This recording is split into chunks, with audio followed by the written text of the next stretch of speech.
আসসালামু আলাইকুম ভিউয়াৰ্স সকলোকে US ডিজিটেল 7.5K ইউটিউব চেনেললৈ স্বাগতম জনাইছোঁ। আজিৰ টপিকটো হ'ল টেন্স। টেন্স মানে কি? মই ইয়াৰ উত্তৰ অতি সহজে দাঙি ধৰিছোঁ। টেন্স মানে সময় বা কাল।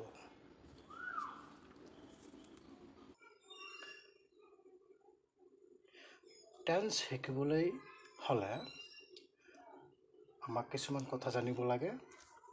প্ৰথমে আমি জানিব লাগিব ভাৰ্ব। যে ভাৰ্ব মানে কি?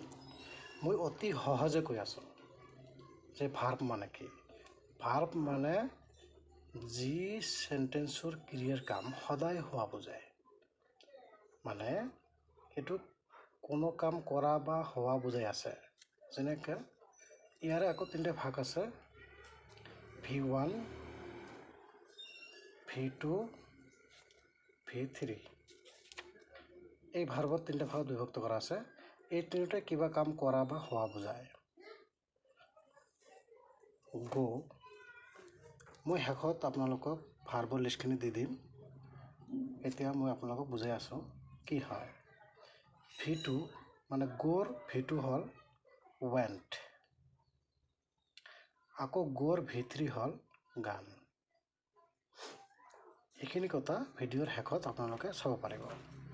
ইয়াৰ লিষ্ট দিয়া আছে। এতিয়া মই আপোনালোকক অতি সহজে বুজাই আছোঁ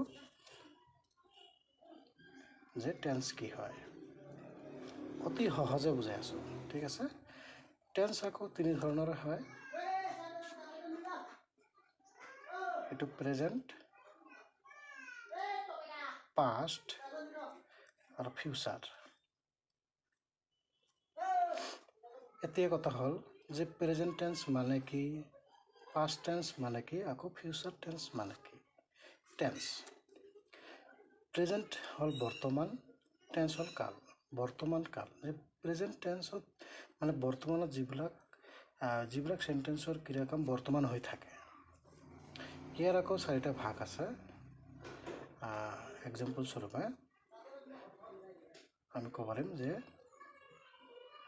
ইয়াতে এছ মানে ছাবজেক্ট লাগিব, আকৌ V1 লাগিব। ইয়াক আমি ফৰ্মুলা হিচাপে গঠন কৰিব পাৰিম। যেনেকৈ I, you, he। এই তিনিটা আকৌ ছাবজেক্ট মানে কৰ্তা, ঠিক আছে। ইয়াতে গো আছে,